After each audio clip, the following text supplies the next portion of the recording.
Olá, pessoal. A quem muito será dado, muito será cobrado. Então, um camarada que foi presidente do Brasil a primeira vez, ele pode até cometer alguns deslizes.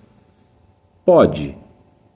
Não, até que não, porque para quem se propõe a ser presidente de uma nação, bom, o cara tem que saber pelo menos um pouquinho da história do seu país, a história a nível geral e ter, no mínimo, um bom senso.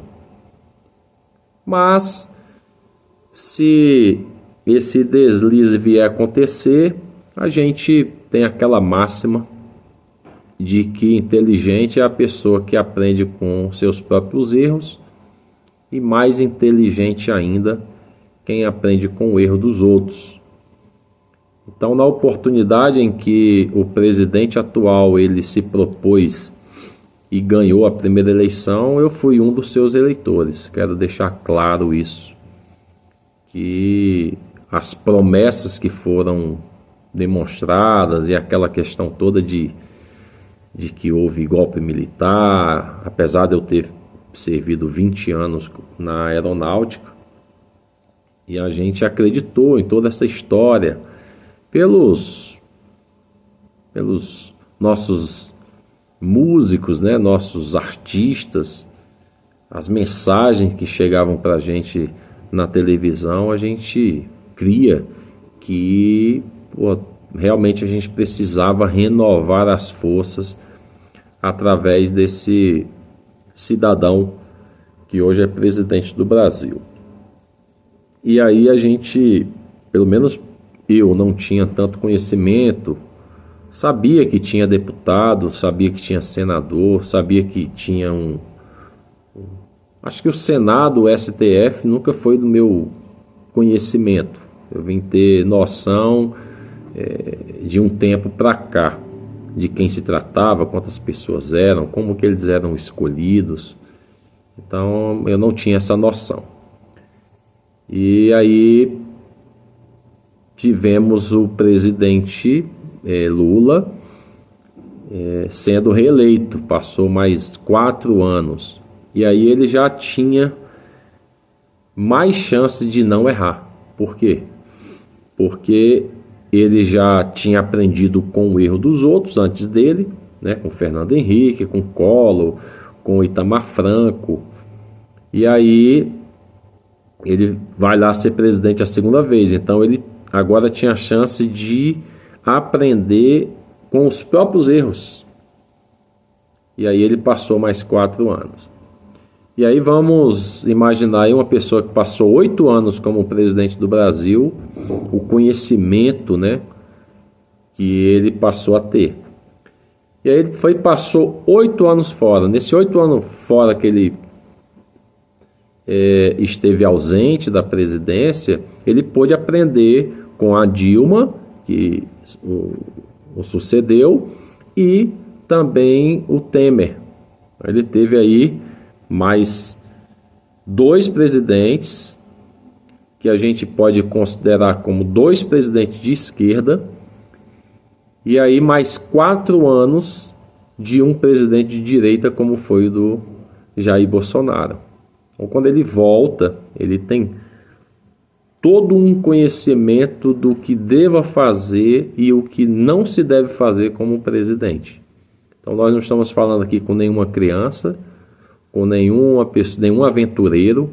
Nós estamos falando aqui de uma pessoa que já por 3 vezes teve a chance de presidir o Brasil. Coisa inédita. E parece-me que essa questão de ser inédito assim, está combinando, né? Está corroborando para o perfil do presidente atual. Afinal de contas, ele foi o primeiro presidente preso e solto ao mesmo tempo. E agora é o primeiro presidente que não pode entrar em determinado país. Isso é bom para a gente? Isso é bom para o Brasil? Claro que não. Por mais que os seus aliados venham tentar amenizar essa situação, mas ela não é uma situação confortável. E a gente só teria aí uma opção para resolver isso: o presidente e seus aliados concluírem que erraram nessa fala. Eles erraram nessa fala. Só que eu acredito que eles não irão fazer isso.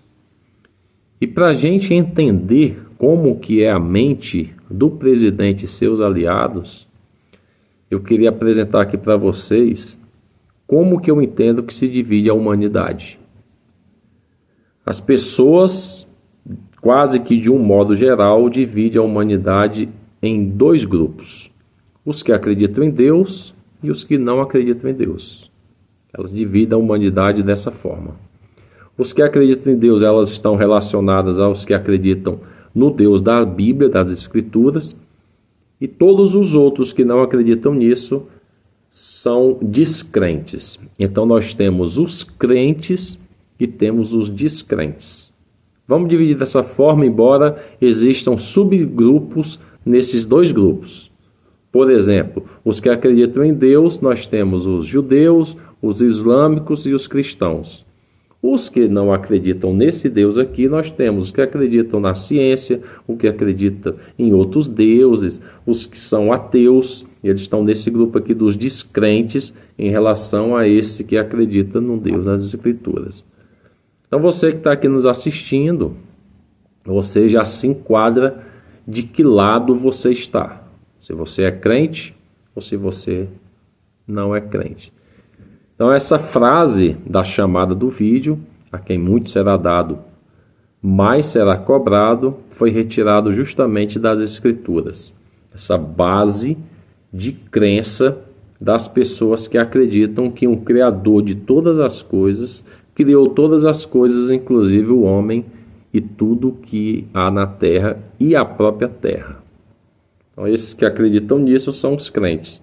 Esses daqui são os descrentes. E aí, você qual é o grupo? Você acredita em Deus ou você não acredita?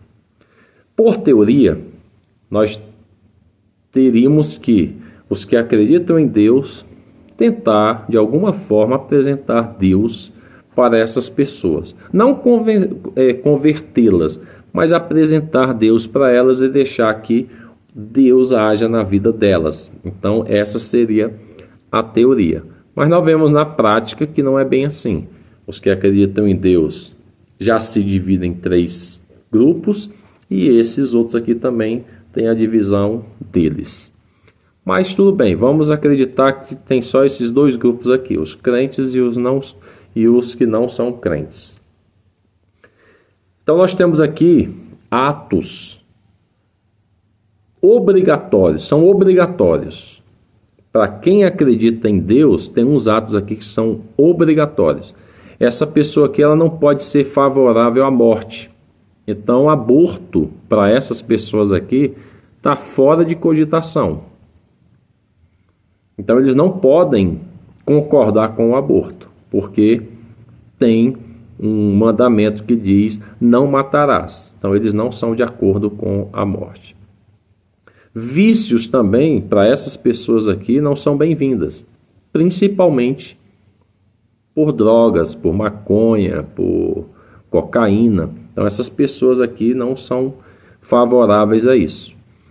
Outro ato também que essas pessoas aqui não podem corroborar é com a prostituição, com a orgia, com o carnaval, com essas danças, essas músicas atuais aí que denigrem a imagem da mulher, que denigrem a imagem da família. Eles são favoráveis à família, eles são favoráveis a Deus, eles são favoráveis à paz. Então esse grupo de pessoas que acreditam em Deus, eles têm por obrigação de seguir essa linha. Esses que não acreditam em Deus, eles podem agir de forma diferente dessas. Mas eles, ao concordarem com isso que está sendo feito com as pessoas que acreditam, não é por obrigação. Eles fazem isso ou por lei ou por livre e espontânea vontade. Mas para esses daqui, independente de lei ou não, eles têm que obedecer a essa linha de raciocínio. Então nós temos esses dois grupos. E aí, você é de qual grupo? Isso aqui, o que eu estou falando, não tem nada a ver com direita, com esquerda, com centrão, com política, com nada. Eu estou te mostrando que se você optou por acreditar no Deus das Escrituras, você necessariamente tem que obedecer esses atos aqui que a gente considera como atos, aqui no Brasil, para quem é cristão, atos cristãos. E já esses outros aqui podem cumprir ou não. E aí, meu amigo, você é de qual grupo? Só que eu gostaria aqui, no Invertendo Sentidos, está inclusive em um dos capítulos do livro, a apresentação de um terceiro grupo de pessoas que às vezes a gente nem sabe ou nem presta atenção de que elas existem. Então, no livro O Evangelho segundo a Matemática, cujo prefácio do link gratuito para você ter acesso ao prefácio está aqui embaixo. E se você quiser ler o livro por completo, também através do link do prefácio, você chega até o livro por completo. O que tem nesse capítulo? A apresentação, em um dos capítulos, no caso do livro, a apresentação do terceiro grupo de pessoas. E quem é esse terceiro grupo de pessoas? São aquelas pessoas que acreditam nesse Deus dos crentes, mas eles não querem acordo com Deus. Ou seja, se esse aqui fala de aborto, ele concorda que realmente não tem que existir o aborto, mas ele é em favor do aborto. Esse terceiro grupo, ele concorda que as músicas são profanas, que as danças são profanas, que está tudo errado em relação ao que está sendo ensinado às crianças, mas ele é contra isso. Ou seja, nós temos as pessoas que acreditam em Deus, os que não acreditam em Deus e os que acreditam em Deus, mas não querem acordo com Deus. Você já prestaram atenção nisso? E aí? Você faz parte de qual grupo? E aquela pessoa que errou e não tem consciência de que errou, mas não quer dar o braço a torcer e pedir perdão pelo que fez, se arrepender do que fez, ou ela é do grupo das pessoas que não acreditam, ou ela é do grupo das pessoas que sabem que tem que ser feito isso, mas não faz porque ela pertence ao reino das trevas. Então vamos agora definir como se divide a humanidade. Os filhos que acreditam no Criador de todas as coisas, os filhos que não acreditam no Criador de todas as coisas e os filhos das trevas. São aquelas pessoas que acreditam em tudo isso aqui que está sendo mencionado como ato, vamos chamar ato cristão, mas ele é totalmente contra. Ele sabe qual é o certo, mas ele vai lá e tem prazer de fazer o errado. E aí? Dê a sua opinião em qual grupo o nosso presidente da República ele está inserido. Eu tenho aqui a minha opinião. Eu nem vou dizer qual o grupo que ele está inserido. Eu sei o seguinte: se ele não se arrepender do que ele disse, se ele não se arrepender dos atos que ele tem praticado em relação à família, em relação ao aborto, em relação às drogas, em relação à marginalização, em relação às corrupções, em relação ao gasto por exorbitante que o país está tendo com ele, com toda sua equipe de trabalho, aí eu vou te dizer que ele pertence ao grupo das trevas, porque o grupo das trevas é que comete esse tipo de ação. Lamento, mas para os filhos das trevas não tem solução. Quanto mais errado eles estiverem, melhor será para eles. Marcos Amaro, Invertendo Sentidos.